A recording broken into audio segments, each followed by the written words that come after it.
माननीय गृह मन्त्री सुदन गुरुङले बोल्नको लागि समय माग गर्नुभएको छ। अब म उहाँलाई समय दिन्छु।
सम्माननीय सभामुख महोदय,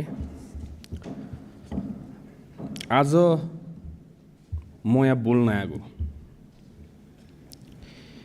मैले धेरै साथीभाइहरू देखेँ, मानिसज्यूहरू उठेर घाँटी सुक्ने गरी चिचाइराख्नु भएको थियो, देखेँ मैले। र यो भन्दै गर्दाखेरि चाहिँ हामी गृह मन्त्रालयमा बसेर के गर्ने होला, कसरी गर्ने होला, अब कसरी उहाँहरूलाई सान्त्वना दिने होला, के गर्ने, कसरी मिलाउने होला भनेर सोच्ने हामीले हाम्रो टिम बनाएर हामी कुरा छलफल गरिरहेका थियौँ। म यो सम्मानित सदनलाई सभामुख मार्फत सोध्न चाहन्छु, कतिजना हुनुहुन्थ्यो हिजो त्यो हस्पिटलमा? तपाईँहरू जतिजनालाई घाँटी चिचार गराउनु भइरहेछ यहाँ। घाँटी चिच्याएर कराएर हुँदैन यहाँ सदनमा मात्र। म जनताको सेवा गर्छु भनेर मुखले बोलेर हुँदैन, त्यो मुखले बोलेको 50औं वर्ष भइसक्यो। हामीले हातले गर्नुपर्छ, ठाउँमा गएर गर्नुपर्छ। आफ्नो जनताको सेवा ठाउँमा गएर गर्नुपर्छ, उहाँहरूको पीडाको ठाउँमा बुझेर गर्नुपर्छ। त्यसलाई तपाईँहरू स्टन्टबाजी भनेर भन्नुहुन्छ। मलाई इच्छा छैन यहाँ कसैको लागि स्टन्टबाजी गर्नलाई, आफ्नो देशको सेवा गर्न आएको। जानी नजानी अन्जानमा होस्, आफूले सक्ने नसक्ने हामीले गरेर हातमा पानी राखेर यसरी गर्दै बिस्तारै हिँड्दै हामी यहाँसम्म आएको। पोखलाकी देश दुर्घटनामा जाला कि भनेर, त्यसलाई तपाईँले स्टन्टबाजी भनेर भन्नुहुन्छ। हामीलाई थाहा छ हाम्रो पीडा हामीले कसरी यो फेस पार गऱ्यौँ भनेर। हामीलाई मात्र थाहा छ त्यो पीडा। अब आज म यो सम्मानित सदनलाई सभामुख मार्फत सरकार कसरी सञ्चालन हुन्छ भनेर तपाईँलाई म सिकाउन चाहन्छु। हाम्रो 3 तहको सरकार हुन्छ। एउटा सङ्घीय सरकार भयो, एउटा प्रदेश सरकार भयो र एउटा स्थानीय सरकार भयो। जुन ठाउँमा घटना घट्यो त्यो ठाउँमा ट्राफिकले लगाएको होइन, ट्राफिकले व्हिल लक गरेको होइन। कुनै भिडियोमा छ ट्राफिकले लगाएको, त्यसमा व्हिल लक लगाएको छ, नगर प्रहरीले लगाएको छ। म विपक्ष दलका साथीहरूलाई, मान्छेहरूलाई सोध्न चाहन्छु, स्थानीय सरकार कसको छ अहिले? राष्ट्र स्वतन्त्र पार्टीको छ? यो प्रदेश सरकार कसको छ अहिले? राष्ट्र स्वतन्त्र पार्टीको छ? दुई तहको सरकार त तपाईँहरूसँग छ। यो नियम कानुन हामीले बनाएको, तपाईँहरूले बनाएको, तपाईँले कार्यान्वयन गर्नु नसकेर हामीले कार्यान्वयन गरेर हामीले देखाएको र त्यही नियम कानुनमा टेकेको हो हामीले। अहिले ब्ल्याक टिनको कुरा आइरहेछ, कालो सिसा लगायो। त्यो कालो सिसा बनाउने नियम हामीले कुरेका थियौँ, तपाईँहरूले कुर्नु भएको। त्यसलाई हामीले पालना मात्र गराएको। कति कुराहरू तपाईँहरूले जानेर अबुझ गर्नुभएको। किन म धेरै भए मैले सहेको। अब यो सम्मानित सदनलाई एउटा रेस्पेक्टेड भ्यू पोइन्टबाट हेर्नुपर्छ। यसमा अलि आफूले बोल्दाखेरि एकदम मर्यादा राखेर बोल्नुपर्छ, तर घुटकन भइसक्यो। गाह्रो हुन्छ कहिले कहिले तपाईँको यसरी हेर्दाखेरि के आफ्नो देश राम्रो होला भनेर हामीहरू सबै युवाहरू एउटा आशाले लडेका थियौँ र आज आएर विपक्ष दलका साथीहरू, जतिजना मित्रहरू हुनुहुन्छ, जतिजना राजनीतिज्ञहरू हुनुहुन्छ, देश चलाएर 50औं वर्ष राज गरेका माननीयज्यूहरूबाट हामीले सिक्नुपर्नेमा आज हामीले यस्तो कुरा देख्नु पाइरहेछौँ। हामीले तपाईँहरूबाट सिक्नुपर्ने होइन र? तपाईँहरूको गल्तीले हामीले सिक्नुपर्ने होइन र? हामी अगाडि बढ्नुपर्ने होइन र? यो देश त तपाईँको पनि हो। हाम्रो बहुमतको सरकार होला, तर यो देश तपाईँको पनि हो। तपाईँलाई पनि जनताले जिताएरै पठाएको। मलाई अचम्म लाग्छ, आज आफ्नो यहाँ पीडा यसरी गरेर पोख्नु पर्दाखेरि एउटा मन्त्रीको हैसियतले, एउटा नागरिकको लागि हामीले हिजो रातभरि खट्यौँ। म यत्तिकै यो आँसु झऱ्यो, किनभने आफूले अथाक प्रयास गर्दा गर्दा पनि नहुँदाखेरि त्यो चित्तै नबुझ्ने रहेछ। देशको कुन चाहिँ संयन्त्र चलायो? जुन संयन्त्र नेपाल प्रहरी, ट्राफिक प्रहरी जसरी पहिला नेताको मात्र रक्षा गर्नुलाई, आज हिजो राति तपाईँ हेर्नु होला, त्यहाँ रातभरि नेपाल प्रहरी, ट्राफिक प्रहरीहरू बाटोभरि उभिएर बसेका थियो। उहाँहरू VVIP सेक्युरिटी दिएर कसको लागि? गणेश नेपालीको सेफ ट्रान्सफर एयरपोर्टको लागि। रातभरि सुतेका छैनन् उहाँहरू पनि आफ्नो नागरिकको रक्षा गर्नको लागि। हामी पनि त्यहाँ गयौँ। त्यहाँ गएर सबै कुरा व्यवस्था गर्नको लागि सबै स्पेसलिस्टहरू बोलायौँ, सबैजना राख्यौँ। पैसाको तपाईँ टेन्सन नलिनु, सरकारले जति खर्च गर्नुपर्छ गर्छ, आफ्नो नागरिकलाई बचाउनको लागि गर्छ। किन नगर्ने? पहिला त्यही VIPलाई मात्र सेक्युरिटी दिन्छ भने आज नागरिकलाई सेक्युरिटी दिनको लागि हरेक बाटोको कुना काप्चामा बसेको थियो।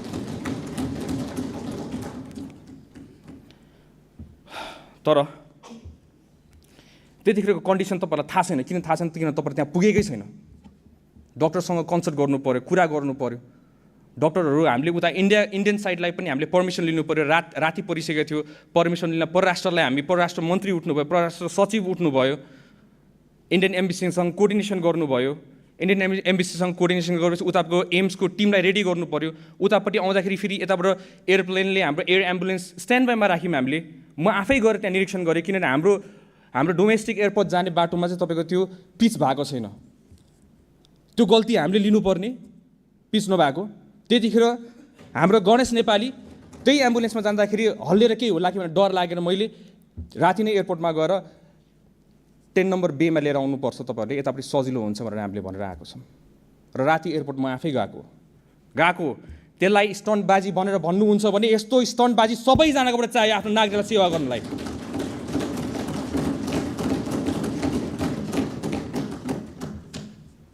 र पत्रकार मित्रहरूलाई पनि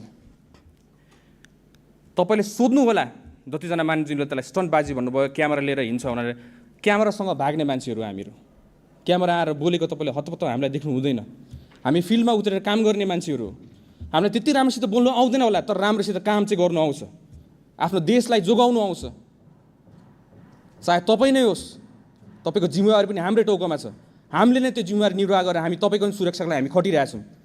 हामीले कहिले पनि भनेका छैनौँ कुनै दल कुनै पार्टी भनेर हामीले छुट्याएको छैनौँ यहाँ। तर पहिला के हुन्थ्यो, हामी पहिला बस्दाखेरि एउटा नागरिक भएर हेर्दाखेरि के हुन्थ्यो, यताबाट एकजना उफ्रिनुहुन्थ्यो, उताबाट अर्कोजना उफ्रिनुहुन्थ्यो, दिनभरि त्यो ड्रामा हुन्थ्यो हाम्रोबाट यहाँ। तर अब हामी नसुध्रेर कहिले सुध्रिने? त्यही भएर हामीले हिजो अथाक प्रयास गरेको, प्लेन श्री एयरलाइन्स रेडी गरेको, पर्मिसनहरू लिनुपर्छ लिएकै हो। तर डक्टर्सहरूले स्टेबल राख्नु पर्यो, पेसेन्टलाई स्टेबल्ली ट्रान्सफर गर्नु पर्यो। अब उहाँको ब्लड प्रेसरै लो भइसकेको थियो। ब्लड प्रेसर लो भएको टाइममा हामीले उहाँलाई लाँदै गर्दाखेरि केही गरी घटना घटिहाल्यो भने त हामीले त बचाउने उद्देश्यले गरिरहेको हो नि त। डक्टर्सहरूको रेकमेन्डेसन त बुझ्नु पऱ्यो। अब यहाँ आएर सबैजना एक्सपर्ट भइसकेका छन्, सबैजना डक्टर्स भइसकेका छन्। त्यहाँ डक्टर्स एक्सपर्ट्सहरू, नेपालको विज्ञ डक्टर्सहरू सबै हामीले राखेको थियौँ त्यतिखेर। कुनै हालतमा बचाउनु पऱ्यो हामीले भनेर भने त। तर त्यही पनि त्यो जिम्मेवारी कसको थियो? स्थानीय तह त। स्थानीय तहको सरकार कसको छ अहिले नेपाल अहिले काठमाडौँमा? तपाईँहरू आफै भन्नुहोस्, स्थानीय सरकार कसको? विल लक लगाएको कसले? हामीले भनिराख्नुपर्ने। अनि त्यो दोष पनि हामीले भोग्नुपर्ने। हामीले आफ्नो जिम्मेवारी निभाउँछौँ, जोसुकैले गरेको होस्। आफूले अघि बढ्नुपर्छ, त्यसमा दोष लाउनु हामीलाई छैन। आफूले गर्नुपर्ने कर्तव्य, राज्यले गर्नुपर्ने कर्तव्य त यही त हो त। आफ्नो नागरिकलाई जसरी भए पनि बचाउनु पर्ने गर्छौँ। 3 रात सुत्नु नपरोस्, 4 रात सुत्नु नपरोस्, हामी सुत्दिनौँ। आफ्नो नागरिकलाई बचाउँछौँ, हामी प्रयास गरेकै हो मान्छेहरू। र अहिले आउँदाखेरि आफ्नै साथीभाइहरू मान्छेहरू जो अगाडि एउटा बोल्नुहुन्छ पछाडि अर्कै बोल्नुहुन्छ, चित्त बुझ्दैन रहेछ यो। अगाडि जसरी बोल्नु भएको छ त्यसरी नै पछाडि बोल्नु पर्यो। अगाडि आउनुहुन्छ मान्छेहरूले एकदम ल भन्दै घुलमिल गरेर बोल्नुहुन्छ, पछाडि गरेर के गरेर बोल्नु भएको थियो? सदनमा जे बोल्नुहुन्छ त्यसै गरी हामीलाई बाहिर पनि ट्रिट गर्नु, अनि पो हामीलाई थाहा हुन्छ त। यो हामीलाई मन पर्दैन, यो पर्दा पछाडिको खेल। त्यही भएर यसको लागि हामीले एउटा छानबिन समिति पनि एउटा गठन गरेका छौँ। डिआइजी हाम्रो गोविन्द थपलियाको संयोजकतामा 5 सदस्यको छानबिन समिति हामीले गठन गरेका छौँ। 3 जना अहिले हामीले छानबिनको लागि, सोधपुछको लागि नियन्त्रणमा लिएका छौँ। महानगरपालिकाको प्रहरीहरू, उहाँहरूलाई पनि नियन्त्रणमा लिएको छौँ। अनि यसमा हामी निष्पक्ष हिसाबमा हामी छानबिन पनि गर्छौँ। र बुझ्नुपर्ने कुरा, एउटा कुरा, हामी गृह मन्त्रालय हामी एन्फोर्स गर्ने हो। ट्राफिकको फाइन कुनै लाउँछ भने ट्राफिकले फाइन त उहाँहरूले कोर्ने होइन नि त। भौतिक तथा यातायात मन्त्रालयको विभाग छ, त्यहाँबाट नियम कानुन बनाएर हाम्रो सदनबाट पास भएर बल्ल त्यो विधेयक हो। तपाईँहरूलाई सिकाउनु पर्ने मैले, जो भर्खरै राजनीतिमा आएको छ, त्यो विधेयक हो भनेर।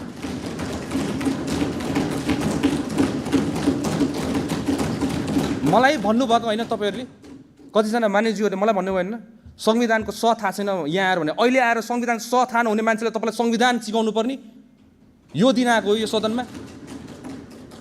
त्यही भएर मान्छेहरू यो सम्मानित सदनको गरिमा राखिराखौँ। In respected way. नेपाली जनताले धेरै आशा गरेका छन् यसपालि हामीबाट, तपाईँबाट पनि आशा गरेका छन्, हामीबाट पनि आशा गरेका छन्। र यसमा पक्ष र विपक्ष भन्नाले एउटै डुङ्गामा चढेर जाउँ न, एउटा नेपाल राम्रो बनाउनको लागि। के छ र? गल्ती हाम्रो भयो भने हामी सुधारौँला, गल्ती तपाईँबाट सुधारौँला। किन यो भेदभाव कति गर्ने हामीले? यो कति हेर्ने? नेपाली जनताले कति सहने? र यसलाई अहिले आएर कसैको पीडालाई राजनीतिकरण गर्ने, कसैको पीडालाई, यस्तो त गर्नु भएन नि हजुर। यो त इस्यु होइन नि त। निर्मला हत्याकाण्ड पनि राजनीति भएको होइन त्यतिखेर? तपाईँहरू मलाई भन्नुहोस्, त्यो सानो नानीको लास माथि राजनीति गर्ने को हो त्यतिखेर?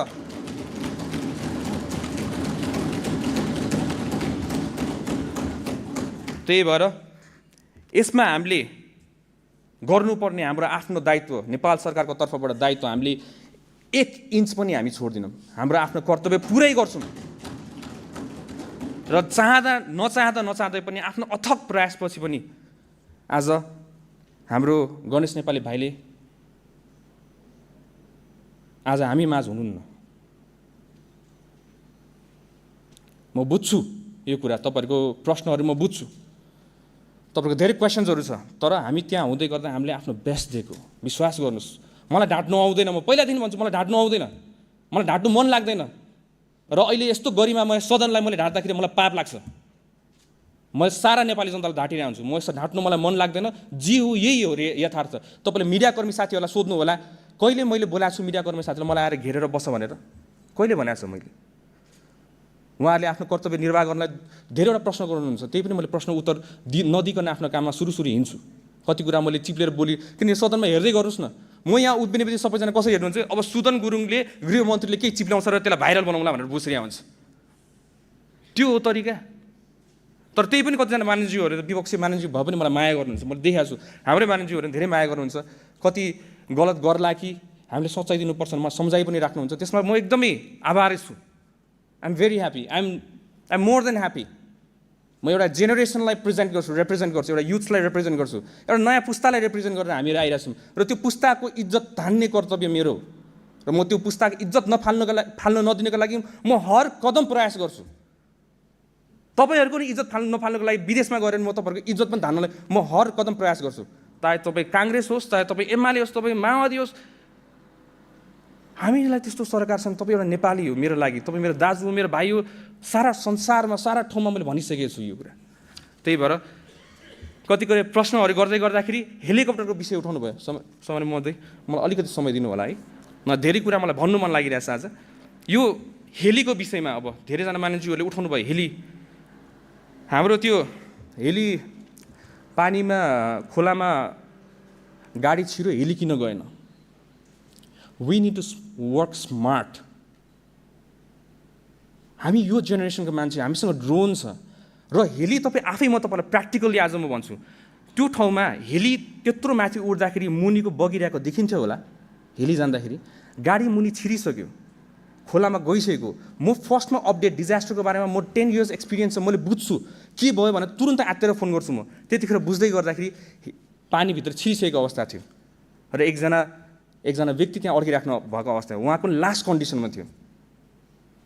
हेलीले उद्धार गर्नलाई तपाईँको सर्टन चिजहरू चाहिन्छ त्यसमा, र त्यो मुनि गएर खोज्नु मिल्दैन, त्यसमा ड्रोन चाहिन्छ। ड्रोन भयो भने तपाईँको मुनि गएर हामीले चाहिँ मजासित कहाँ सकेको छ भने खोज्नुपर्छ। सशस्त्र प्रहरी बलको हाम्रो यहाँ के भन्छ कुरिङटारको होल टोली जानुभएको छ त्यहाँ, र त्यहाँ हेली चाहियो। हेली आएर उद्धार हुने होइन, स्मार्ट वेमा गर्नुपर्छ हामीले हेलीको यो। किन त्यो पैसा त हेलीको पैसा त तपाईँको पनि हो। अब कतिजनाले मलाई फोन गर्नुहुन्छ, यहाँ एकदम अर्जेन्ट भयो हेली उडाउनु पऱ्यो, एकदम अर्जेन्ट भयो हेली उडाउनु पऱ्यो। किन? अब सवारी दुर्घटना भएको छ, हामी बुझ्छौँ त्यो संवेदनशील पनि, त्यसको विषय हामी बुझ्छौँ, वी अन्डरस्ट्यान्ड। तर सोच्नुहोस् त, हामीले त्यो पूर्वाधारलाई विकास गर्दै जाने होला नि त हामीले त। अब त यो हेली पनि एउटा के रहेछ, सान रहेछ क्या। मैले हेली उडाउनु सकेँ भन्ने टाइपको एउटा भोटरहरूलाई दिने एउटा त्यो एउटा के भन्नु, एउटा भोटिङ एउटा त्यो जस्तो कि, त्यस्तो नगरौँ। राज्यको पैसा हो, त्यसलाई दोहन हुनु नदिउँ। सकेसम्म परिस्थिति अवस्थाले माग्यो भने हामीले गर्ने हो, तर अवस्थाले नमागेको कन्डिसनमा हामीले गर्नु हुँदैन। त्यो तपाईँकै पैसा हो। फेरि तपाईँहरूले प्रश्न गर्नुहुन्छ हेली किन उडाएको? त्यही भएर त्यसलाई पनि सबै मानिसज्यूहरूलाई म हार्दिक अनुरोध गर्न चाहन्छु, यसमा एकदम संवेदनशील हुँदैन। राज्यको पैसा हो, हामीले हाम्रै पैसा भनेर लिनुपर्छ त्यसलाई। अब विषयवस्तु त यति जस्तो लाग्छ मलाई। गृह मन्त्रालयले एन्फोर्स गर्ने हो यो कुरा, म एक्चुअली प्रष्टै पार्न चाहन्छु। ट्राफिकले जरिमाना उहाँले चाहेर कोर्नु हुँदैन, उहाँले चाहेर चिट कोर्नु हुँदैन। त्यो जरिमाना कति हुन्छ के हुन्छ भनेर तपाईँको नियम कानुनमा अलरेडी छ। त्यो नियम कानुन तपाईँहरूकै सरकार, तपाईँहरूकै नेतृत्वले बनाएको कुरा हो। र अहिले त्यो भनेको विधेयक मात्रै हो, पास भइसकेको छैन। पासै नभएको विषयलाई प्रचारबाजी गरेर एकजना मानिसले भनेर सरकारलाई कति हो लाउनुपर्छ, एकदम गुड आइडिया। सरकारले काम गरेन र सरकारलाई पनि लाउनुपर्छ, एकदम राम्रो आइडिया। तर प्रश्न पनि पारिदिनु पऱ्यो होला नि जनतालाई। यो त विधेयक मात्रै हो, पास त भएको छैन। यसमा छलफल हुन्छ, तपाईँहरूको राय सुझाव हुन्छ, तपाईँहरूले आफ्नो ओपिनियन भन्नुहुन्छ, यो भएन भनेर तपाईँहरूले पनि कराउनुहुन्छ, उठ्नु होला, संसद अवरोध गर्नु होला। हामी पनि आफ्नो जनतालाई दुःखमा देख्न चाहन्छौँ होला त। हामी तपाईँको आँसु हेर्नु सक्दैनौँ, यस्तो हो अहिलेको सरकार। तपाईँ विपक्षी होस्, तपाईँको पनि आँसु हेर्नु सक्दैनौँ हामीले।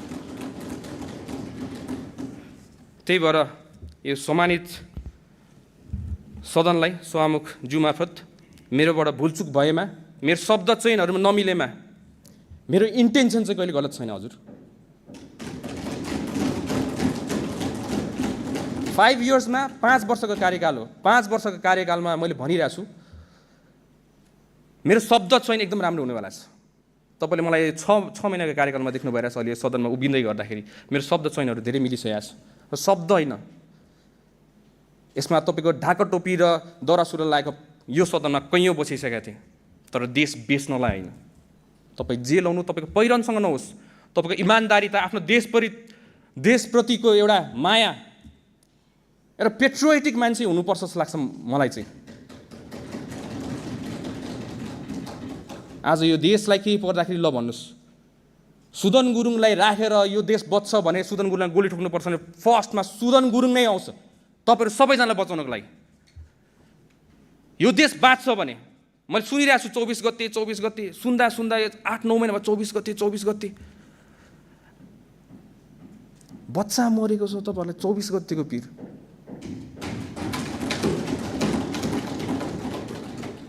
कति कुरा नियम अहिले भनिरहेको छ। हाम्रो जेनजीको माग कति पुरा भएको छैन। त्यो नियम कानुन अड्काउने कसले बनाएको? हामीले बनाएको।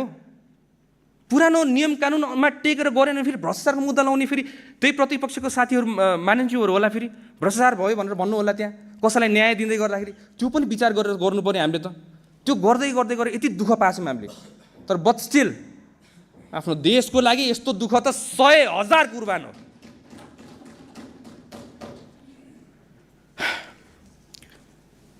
हुन्छ महोदय, यो सम्मानित सदनलाई भयो होला मेरोबाट गल्ती, कति कुरा अलि जानी नजानी भयो होला, म त्यसको लागि नि माफ माग्न चाहन्छु। मेरो शब्द चयनले कसैलाई घोच्यो होला, त्यसमा नि माफ माग्न चाहन्छु। तर हाम्रो सरकारको इरादा नेक छ, मेरो इरादा पनि नेक छ। हामीहरूलाई देश राम्रो होस्, त्यो बाहेक हामीलाई केही चाहिँदैन। हजुर आएर बसी पनि केही फरक पर्दैन हजुर। देश राम्रो होस्, देश जोगोस्। देश रहे त हामी रहन्छौँ, नत्र हामी त किन रहन्छौँ र? देशलाई त अब त जोगाउनै पर्ने होला नि त। तपाईँहरू बल्ल यत्रो दुःख गरेर तपाईँहरू नि यत्रो चुनाव लडेर आउनु भएको छ। त्यही भएर म सम्पूर्ण मानिसहरूलाई एउटा नागरिक तहको एउटा भुइँ मान्छेको तहबाट म हजुरलाई आग्रह गर्न चाहन्छु, हाम्रो देश बचाउनलाई र बनाउनलाई सहकार्य गरेर जाउँ, एकअर्काको खुट्टा तानेर नजाउँ, एकअर्कालाई सम्झाइ बुझाइ गरेर जाउँ। हाम्रोबाट गल्ती कमी कमजोरी छ भने सम्झाएर जाउँ, बुझाएर जाउँ, मिलेर जाउँ र देशलाई एउटा निकास दिउँ। धेरै धेरै धन्यवाद।